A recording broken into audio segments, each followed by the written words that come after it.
जय हिंद विद्यार्थी मित्रांनो, गेल्या लेक्चरमध्ये बघा आपण गडचिरोली जिल्हा पोलीस भरती 2011 मधील गणित व बुद्धिमत्ता यावरील प्रश्न बघितले. तर आता आजच्या लेक्चरमध्ये बघा आपण गडचिरोली जिल्हा पोलीस भरती 2013 मध्ये विचारलेले गणित व बुद्धिमत्ता यावरील प्रश्न बघणार आहोत. चला तर 2013 मध्ये गडचिरोली जिल्हा पोलीस भरती 2013 मध्ये विचारलेले गणित व बुद्धिमत्ता यावरील प्रश्न आज बघू. तर नेमका प्रश्न कुठल्या प्रकारचा आहे?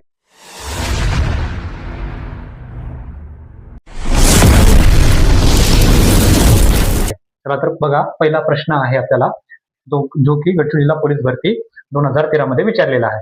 तर बघा, एकदा आपण प्रश्न नीट वाचून घेऊया. काय आहे?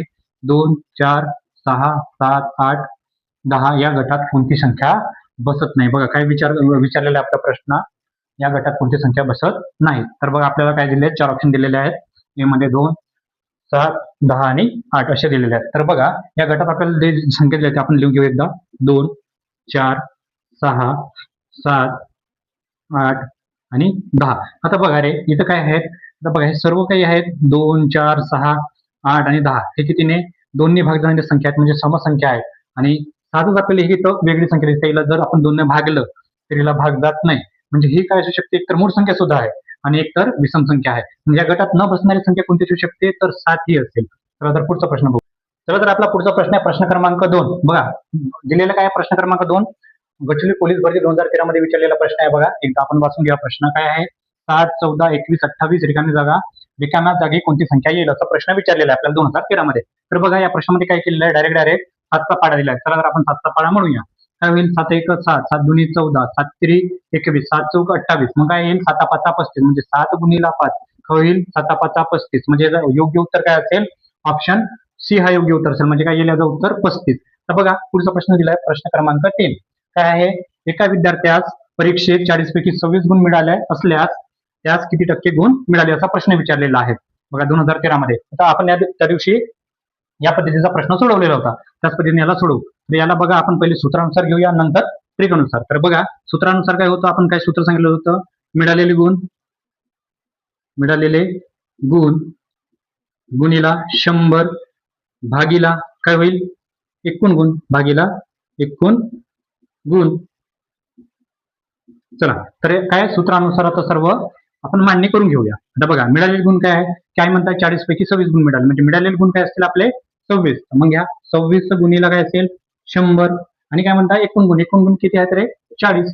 मग चला घ्या 40 भागीला 40. बघा अंश आणि छेदामध्ये काहीतरी दिसतंय तुम्हाला. मग काय होईल?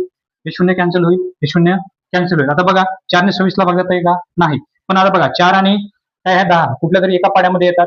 मग त्यानुसार करून घ्या. काय येईल? 2च्या पाड्यात येतात. तर बघा बे दुनी 4, बे पंचे 10. आता बघा 2 ने काय होईल? 26 ला भाग जातो. आता कसं? बे 13 दुनी 26. आता राहिलं काय आपल्याकडे? फक्त बघा 13 गुणिला काय आहे? 5. आता बघा यांचा जर गुणाकार केला तर काय होईल? 5 त्रिक 15, 15 5, आजच्याला 1. बरोबर? 5 1 5 आणि 1 6. म्हणजे काय? त्या परीक्षेत त्याला किती टक्के गुण मिळाले? 65% गुण. हे झालं आता सूत्रानुसार. तर आपण काय बघणार होतो परत? ट्रिकनुसार. ट्रिकनुसार काय सांगितलं होतं तुम्हाला? तर मग काय होते? 40 पैकी किती गुण मिळाले? 26 गुण मिळाले. बरोबर का? आणि 100ला काय? हा लक्षात ठेवायचं म्हणलं होतं. बरोबर? मग डायरेक्ट याचा आपण काय करायचं होतं? तिरकस गुणाकार करायचा. मग तिरकस गुणाकार करून घेऊया. चला मग मांडणी करून घ्या. 26 गुणिला 100 भागीला 40. बरोबर का? अंशामध्ये छेदामध्ये जे आहेत शून्य ते कॅन्सल करून घ्या. याच पद्धतीने त्याची भागाकार करूया. तर बघा बे दुनी 4. बरोबर का? बे पंचे 10. आता बघा 2 ने परत कोणाला 26 ला भाग जाईल. बे 13 दुनी 26, 13 दुनी 26. म्हणजे आता राहिलं काहीच आपल्याकडे? 13 गुणिला 5. आता बघा आताच बघितलं. मग 13 पंचे किती झालं? 65% गुण त्याला त्या परीक्षेत मिळाले. म्हणजे याचं योग्य उत्तर काय आला? ऑप्शन बघा डी योग्य उत्तर असेल. म्हणजे 65% गुण त्याला त्या परीक्षेत मिळाले. तर आता पुढचा प्रश्न बघूया. तर मित्रांनो पुढचा प्रश्न दिलेला आहे बघा. प्रश्न क्रमांक 4. 3/8. बरोबर का? तर हे परिमेय संख्येवरती प्रश्न दिलेला आहे. तर चला आपण कशा पद्धती याचं उत्तर दिलं सोडवूया. तर काय करायचं आहे बघा. काय दिलंय आपल्याला प्रश्न? बघा एकदा मी लिहून घेतो. 3/8 म्हणजे काय करायचं आहे? 3 ला 8 ने भागायचं आहे. बरोबर का? म्हणजे मोठ्या संख्येने लहान संख्येला भागायचं आहे. म्हणजे याचा भागाकारामध्ये मांडणी करून घेतो. बघा 8 ने कोणाला भागायचं? 3 ला. तर बघा 8 ने 3 ला भाग जाईल का? नाही जमणार. मग कशाचा वापर करू आपण? शून्याचा. जर शून्याचा वापर केला तर कशाचा वरती काय येईल? 0 पॉईंट येतो. बरोबर?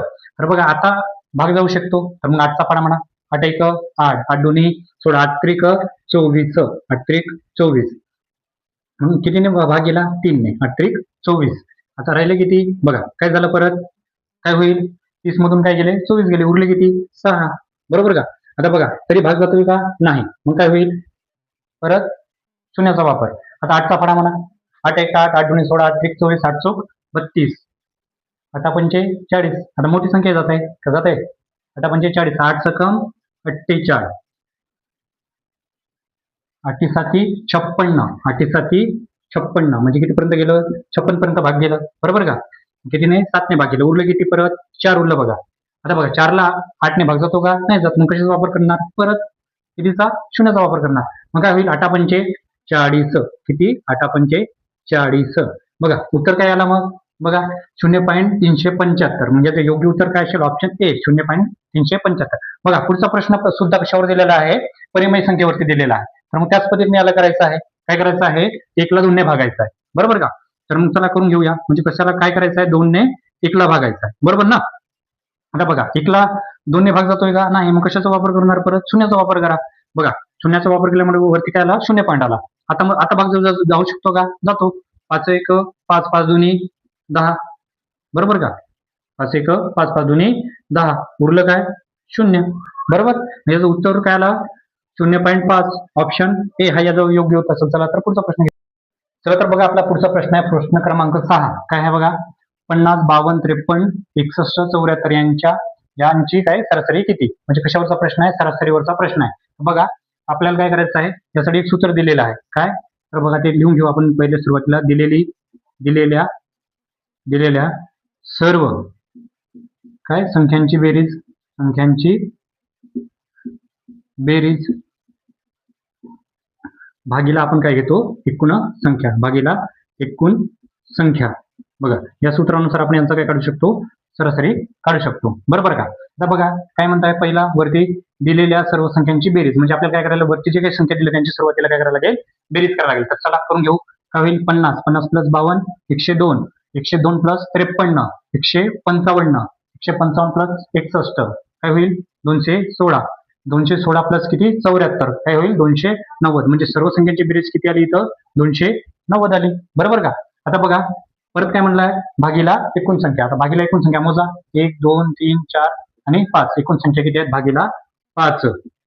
आता बघा 5ने आपल्याला काय करायचं आहे, 290 ला भागायचं आहे, 290 ला भागायचं आहे. तर बघा काय होईल 5 1 5, 5 5 25, म्हणजे 5ने भाग गेलं. बरोबर का. आता उरलं काय बघा 29 मधून काय गेले 25 गेलं. बरोबर का. मग राहिले किती 4 उरलेत, आणि हे शून्य जसंच्या तशी इथं. बरोबर, म्हणजे उरले 40 आपल्याकडे.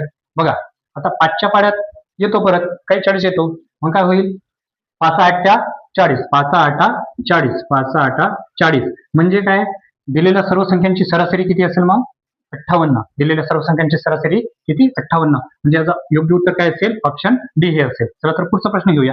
पुढचा प्रश्न आपल्याला दिलेला बघा, 2चे 5 पट म्हणजे किती टक्के, 2चे 5 पट म्हणजे किती टक्के.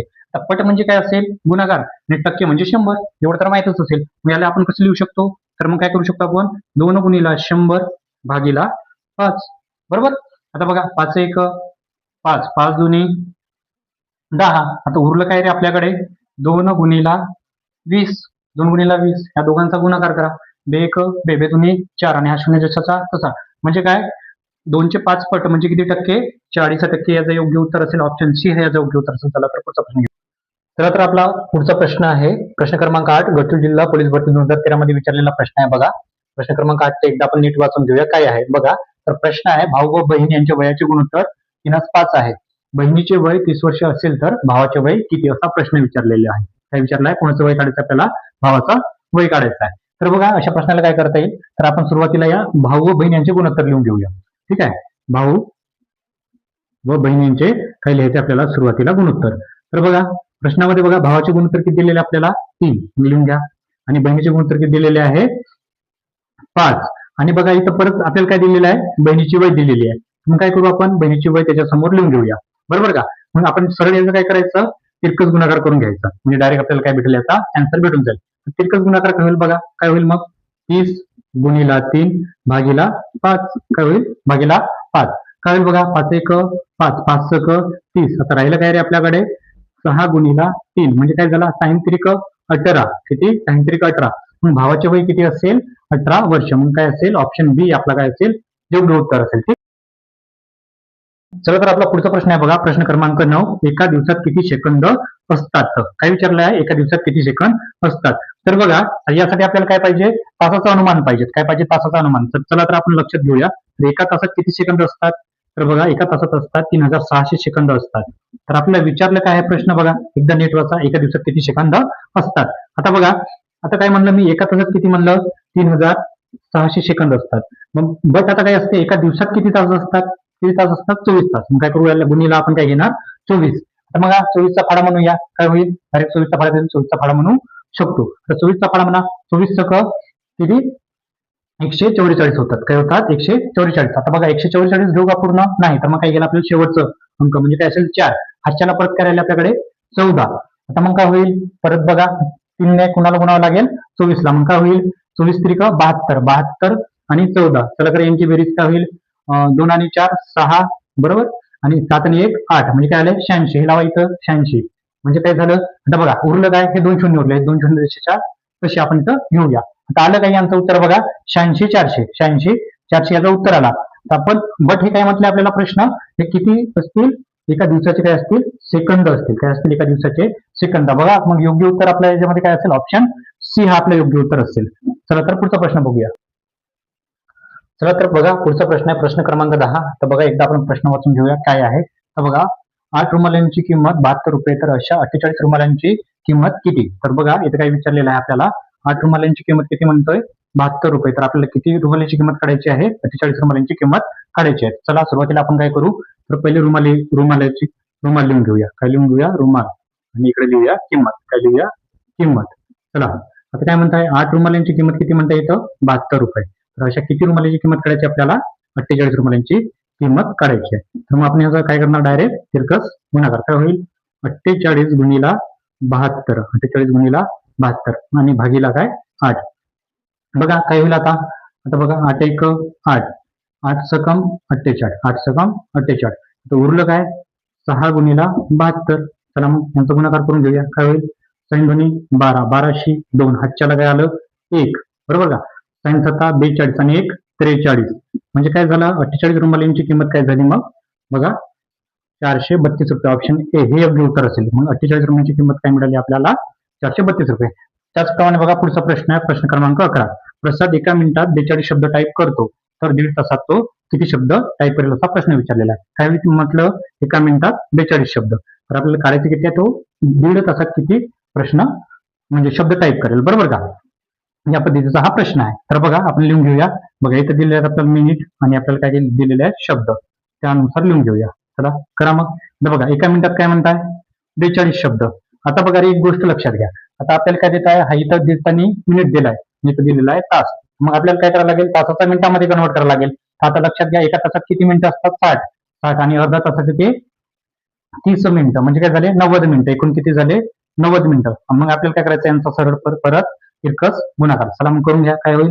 90 गुणिला 42 भागीला 1. आता बघा कोणत्याही संख्येने जर तुम्ही 1 ने भागलं तर येणारं उत्तर नेहमी तेच असते. म्हणजे आपल्याकडे राहिलं काय? फक्त 90 गुणिला 42 असेल. चला मग यांचा गुणाकार करून घेऊया. काय होईल? आता बघा एकदा. काय 9 दुनी 18. 18शी 8 हातच्याला 1. ठीक आहे. आता परत करायला 9. 9 चौ 36 आणि 1 काय होईल? 37. काय होईल? 1 37. आता बघा 1 शून्य उरलेला आहे. 1 शून्य इथं लावूया. म्हणजे काय झालं? 3780. म्हणजे 1.5 तासात प्रसाद किती शब्द टाईप करेल? तर 3780. बघा याचं योग्य उत्तर काय आलं? Option D. तर बघा अशा प्रकारे आजच्या व्हिडिओ लेक्चर मध्ये आपण प्रश्न बघितले. जे काही उर्वरित प्रश्न आहेत ते आपण पुढच्या व्हिडिओ लेक्चर मध्ये बघणार आहोत. तर बघा तुम्हाला जर आपला व्हिडिओ आवडला असेल तर आपल्या मित्रांपर्यंत शेअर करा आणि व्हिडिओला लाईक करा आणि आपल्या चॅनलला सबस्क्राईब करण्यास विसरू नका. कारण आपण दररोज आपल्या नवनवीन जे आता लेखी पेपर झालेले आहेत त्या सर्वांवरती आपण काय करणार आहोत? नवनवीन एक व्हिडिओ घेऊन येणार आहोत. त्यासाठी आपल्या चॅनलला सबस्क्राईब करून ठेवा. तर भेटूया पुढच्या व्हिडिओ लेक्चर मध्ये. जय हिंद, जय महाराष्ट्र.